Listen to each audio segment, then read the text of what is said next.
कि आज का हमारा टॉपिक है सदिशों का समांतर चतुर्भुज का नियम। ठीक है, इस नियम के अनुसार यदि दो सदिशों को समांतर चतुर्भुज की दो आसन्न भुजाओं द्वारा प्रदर्शित किया जाए तो इस चतुर्भुज का विकर्ण दोनों सदिशों के परिणामी सदिश को दर्शाता है। जबकि क्या होना चाहिए, दोनों सदिशों के कटान बिंदु से होकर यह जो परिणामी सदिश है वो गुजर रहा है। इस डायग्राम के अंदर यदि हमने देखें, हमारे पास एक समांतर चतुर्भुज है ABCD और इस समांतर चतुर्भुज में दो सदिश P वेक्टर और Q वेक्टर हैं जो कि दो आसन्न भुजाओं द्वारा प्रदर्शित किए जा रहे हैं। इनका परिणामी सदिश जो है वो R वेक्टर है जो कि समांतर चतुर्भुज के विकर्ण द्वारा प्रदर्शित किया जा रहा है। यहाँ पर जो R वेक्टर है वो दोनों सदिशों के कटान बिंदु से होकर गुजर रहा है। हमें इस R वेक्टर का परिमाण और इसकी दिशा ज्ञात करनी है इस नियम के अनुसार। ठीक है ना, कैसे ज्ञात करेंगे उसके लिए हमने क्या किया, हमने इस भुजा को आगे बढ़ा दिया और यहाँ से एक लंब डाल दिया। ये लंब E बिंदु पर आके इसको काटता है और यहाँ पर जो एंगल है वो कितना बन जाएगा, 90 डिग्री का एंगल बन जाएगा। 90 डिग्री का एंगल बनने के कारण हमारे पास दो समकोण त्रिभुज बन गए। एक समकोण त्रिभुज है AEC, एक समकोण त्रिभुज है BCE। ठीक है, मेरे को AB का मान पता है, BE का मान नहीं पता है, ऐसे ही CE का मान भी मेरे को नहीं पता है। ठीक है ना, हम यहाँ पर एक त्रिभुज लेते हैं, समकोण त्रिभुज। कौन सा लेंगे देखो जरा,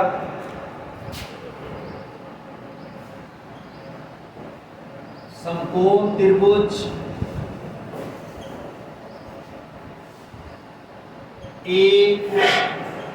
AEC में पाइथागोरस प्रमेय लगाएंगे, कर्ण स्क्वायर बराबर आधार स्क्वायर प्लस लंब स्क्वायर। तो यहाँ पर आ गया AC स्क्वायर बराबर कर्ण स्क्वायर, यहाँ पर ये है AC स्क्वायर और AE स्क्वायर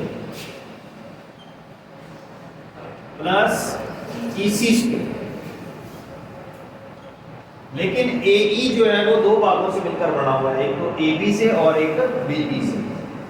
तो AC स्क्वायर बराबर AB प्लस BE, इन दोनों से मिलकर बना हुआ है AE। हम यहाँ पर देख सकते हैं AB प्लस BE, इन दोनों को यदि अपने जोड़ दें तो आपको क्या मिल जाएगा, AE मिल जाएगा कि नहीं मिल जाएगा। तो प्लस EC स्क्वायर। अब देखिए नेक्स्ट, हमें AC का मान पता है, EC का मान R है, AB का मान भी पता है, ना BE का मान पता है ना CE का मान पता है। तो हम इसको समीकरण नंबर 1 डाल लेते हैं अभी फिलहाल। वापिस फिर हम इस EC का और इस BE का मान निकालने के लिए हमारे को एक ट्राइंगल चाहिए जो कि समकोण त्रिभुज हो, ये वाला त्रिभुज। तो हम लिखेंगे त्रिभुज, ये वाला त्रिभुज है कौन सा, BEC में।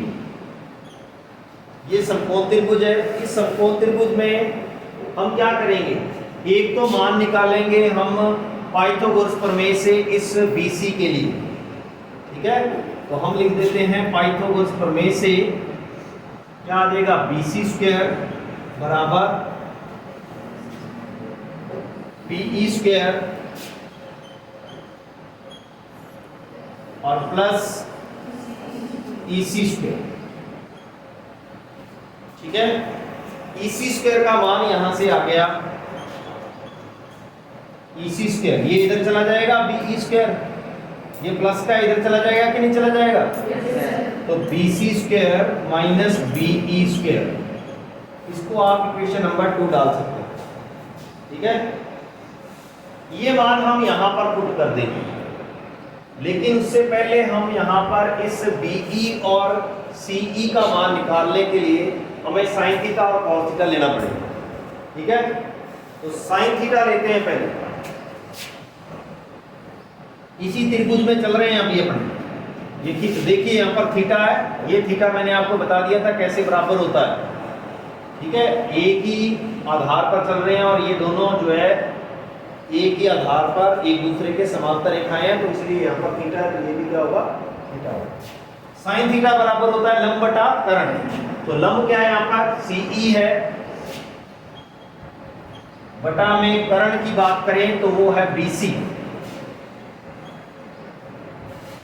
हमें सीई का मान मिल जाएगा, यहां से सीई का मान मिल जाएगा BC sine theta. Okay, CE बराबर बीसी का मान देखिए, बीसी का मान क्यू के बराबर है, किसके बराबर है, क्यू के। तो क्या आ जाएगा, क्यू साइन थीटा। समीकरण नंबर इसको आप 3 डाल दोगे, ये सीई का मान आ गया। ऐसी हमें मान चाहिए किसका, बीई का। तो ये आधार है इस त्रिभुज में, तो यहां पर हम लेंगे cos थीटा। cos थीटा बराबर क्या आएगा, बीई बटा में BC.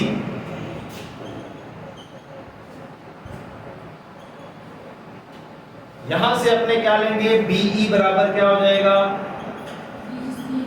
BC cos of theta. तो बीई बराबर क्या हो जाएगा, बीसी की वैल्यू कितनी है, क्यू है। ये देखो बीसी की वैल्यू कितनी दे रखी है, क्यू है ना, तो इसलिए क्या आ जाएगा, क्यू cos ऑफ थीटा। ये बीसी की वैल्यू आ गई, ठीक है, बीसी का मान क्यू cos थीटा है। तो इसको इक्वेशन नंबर 4 डाल सकते हो आप। क्लियर। अब यहां पर हम क्या कर रहे हैं कि आपके पास EC का मान आ गया, यानी कि EC या CE एक ही बात है, इसका मान आ गया, और किसका मान आ गया, BE का मान आ गया। ये मान आप चाहो तो इसमें पुट कर सकते हैं। अब देखो, इससे पहले हम देखते हैं कि AC का मान और इनके मान क्या है, उनको भी अपने नोट कर ले, ठीक है ना।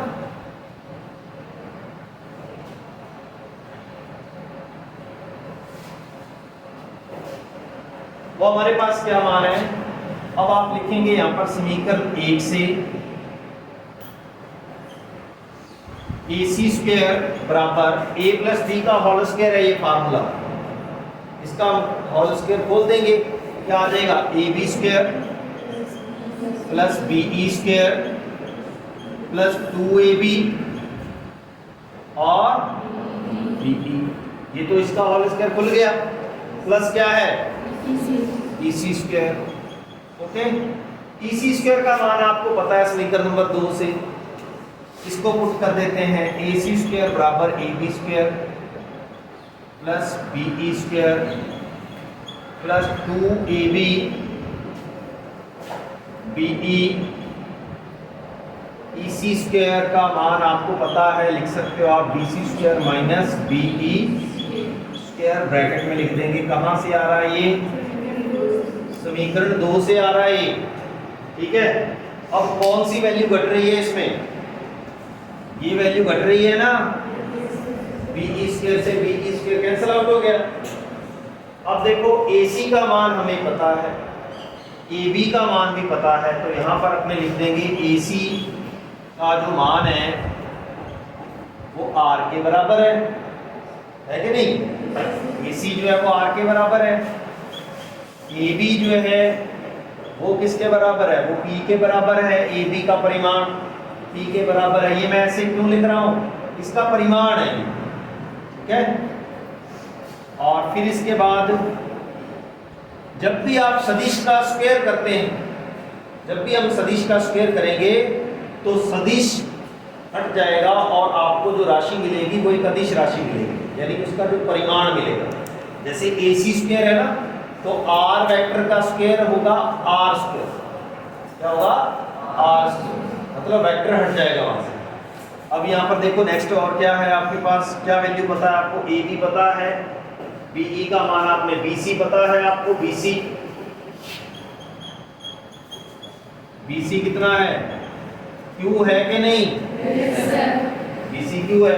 तो ये मान यहाँ पर रख देते हैं, क्या आ जाएगा, R स्क्वायर बराबर AB स्क्वायर का मतलब B स्क्वायर प्लस 2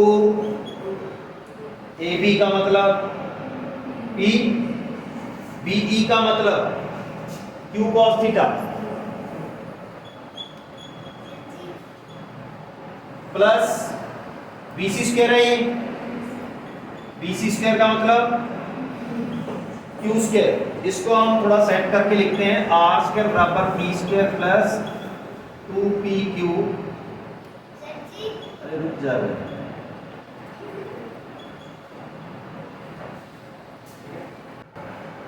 मैंने यहाँ पर ये कहा कि R स्क्वायर बराबर आ गया P square plus Q square plus 2PQ cos theta. तो R बराबर क्या होगा, R बराबर अंडर रूट आ जाएगा ब्रैकेट में P square plus Q square plus 2PQ cos of theta. ठीक है, ये इस प्रकार से आ जाएगा। ये R यानी कि परिणामी सदिश का परिमाण, परिणामी सदिश का परिमाण है। इतना परिमाण आ गया परिणामी सदिश। अब हमें बात करनी है इसकी दिशा की, और इसकी जो दिशा दिखा रहा है वो ये अल्फा बता रहा है। देखो अल्फा ऐसे ऐसे घूमेगा तो इसकी दिशा दिखाएगा कि नहीं दिखाएगा। अल्फा को ज़्यादा कर दें या कम कर दें तो आर की दिशा उसी के अनुसार बदलेगी। तो आर की दिशा ज्ञात करने का मतलब हमें अल्फा पता होना चाहिए। और अल्फा को कैसे ज्ञात करेंगे, हम लिखेंगे त्रिभुज AEC में tan अल्फा लेंगे। क्या लेंगे, tan अल्फा। tan बराबर होता है लंब बटा आधार। क्या होता है, लंब बटा आधार। तो लंब क्या है इसमें, CE है, बटा में आधार कितना है, AE। लेकिन हम ये देख रहे हैं कि जो आधार है वो दो भागों से मिलकर बना हुआ है। tan अल्फा बराबर AB से और दो भागों से मिलकर बना हुआ है कि नहीं, AB से और BE से, इन दोनों से मिलकर बना हुआ है कौन, AE। ठीक है, इसके मान हमें पता है, निकाल चुके हैं हम। इसका मान तो है Q cos थीटा, CE है ना, हाँ Q sin theta, sorry Q sin theta. AB का मान P है प्लस इसका मान क्या निकाला है, Q cos थीटा। इसका मान निकाल चुके हैं हम, निकाल चुके हैं ना। tan alpha equal to Q sin theta upon में P plus Q cos theta. Alpha बराबर क्या आ जाएगा, tan इनवर्स। ये tan जब उधर चला जाता है तो इनवर्स में बदल जाता है। ठीक है, और यहां पर क्या आ जाएगा, Q sin थीटा अपॉन में P plus Q cos theta. ये अल्फा आ गया। ये आ गई आर वेक्टर की दिशा, अल्फा बराबर tan inverse Q sin theta upon में P plus Q cos theta. R vector क्या चीज है, आर वेक्टर है P वेक्टर और Q वेक्टर का परिणामी सदिश है, जो इन दोनों के परिणामी सदिश को प्रदर्शित कर रहा है। उसका जो परिमाण है वो ये आ रहा है और उसकी जो दिशा है वो ये आ रही है। ठीक है, इसको आप इक्वेशन नंबर डाल सकते हो, जैसे पहले इक्वेशन नंबर लास्ट में कितनी डाली थी, उसके बाद नेक्स्ट अपने इनको इक्वेशन नंबर डाल सकते हैं। ठीक है, अब इनके नेक्स्ट आगे केस भी हो सकते हैं कि ये तो हमने एक समांतर चतुर्भुज का नियम लिया है, हमने इसको सॉल्व किया है। अब मान लीजिए ऐसा हो कि ये P वेक्टर और Q वेक्टर इसी दिशा में हो। दो व्यक्ति हैं, वो किसी वस्तु को खींच रहे हैं A की दिशा में। एक मान लीजिए पत्थर है, उस पत्थर को A की दिशा में खींच रहे हैं, तो इसका मतलब P वेक्टर भी उसी दिशा में, Q वेक्टर भी उसी दिशा में। दो व्यक्ति हैं, उन दोनों को हमने सदिश मान लिया, तो उन दोनों का जो परिणामी सदिश होगा वो कौन सी दिशा में होगा, वो भी उसी दिशा में होगा। अब मान लीजिए ऐसे कह दें कि यहाँ पर एक व्यक्ति है, वो 5 न्यूटन का बल लगा रहा है इस दिशा के अंदर, दूसरा व्यक्ति 6 न्यूटन का बल लगा रहा है। परिणामी बल कितना हो गया, F नेट कितना हो गया, 5 प्लस 6 यानी कि 11 न्यूटन।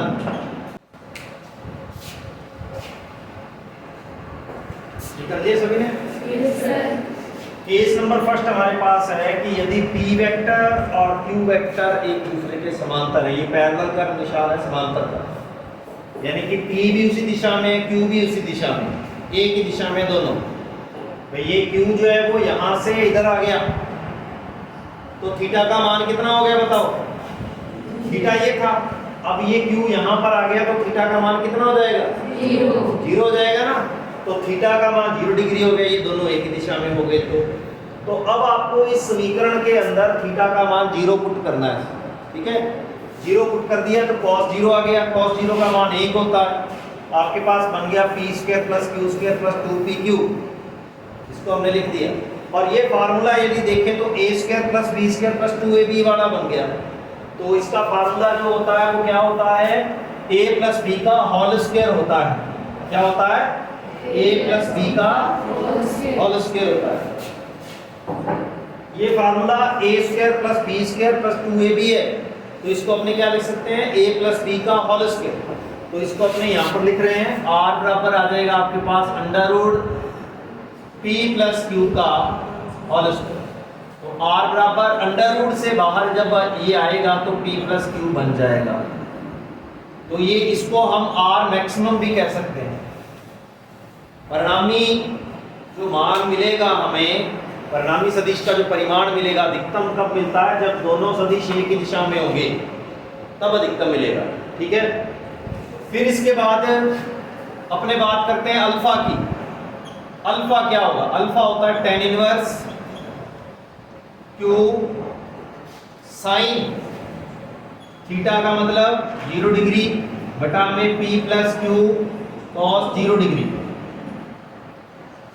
साइन 0 की वैल्यू कितनी होती है, 0 होती है। cos 0 की वैल्यू कितनी होती है, 1 होती है। तो ऊपर तो 0 ही आ गया, 0 बटा चाहे कुछ भी लिखा हो तो 0 ही हो गया। साइन 0 0 होता है कि नहीं होता है, yes, sir। तो साइन 0 0 हुआ, 0 को q के साथ गुणा करेंगे तो भी 0 हुआ, और 0 बटा में आपके पास वैल्यू कितनी भी हो, टोटल वैल्यू कितनी हुई, 0 हुई। तो मैं यहाँ पर इसको ऐसे लिख देता हूँ, tan इनवर्स 0, और tan के अंदर 0 जो मान होता है वो किसका होता है, 0 का ही होता है। तो इसलिए अल्फा बराबर क्या आ जाएगा, 0 आ जाएगा, ठीक है। इसको हम ऐसे लिखते हैं कि tan इनवर्स, tan में 0 किसका मान होता है, tan 0 का होता है, किसका होता है, tan 0 का। तो tan इनवर्स tan कैंसिल हो गया भाई, इसकी घात 1 है, इसकी घात -1 है, कैंसिल हो गया कि नहीं हो गया। तो क्या बचा आपके पास, 0। अल्फा का मान क्या आ गया, 0 आ गया, ठीक है। तो ये हमारे पास एक केस आया। सेकंड केस जो है वो आप खुद भी कर सकते हो कि थीटा का मान 90 डिग्री ले लें, यानी कि p और q एक दूसरे के लंबवत हो जाएं, तब हम क्या करेंगे। थर्ड केस हम ले सकते हैं कि p और q एक दूसरे के प्रति समांतर हो। प्रति समांतर का मतलब p तो इधर हो और q विपरीत दिशा में हो, तब आपके पास क्या मान आएगा। तो ये 3 केस हैं।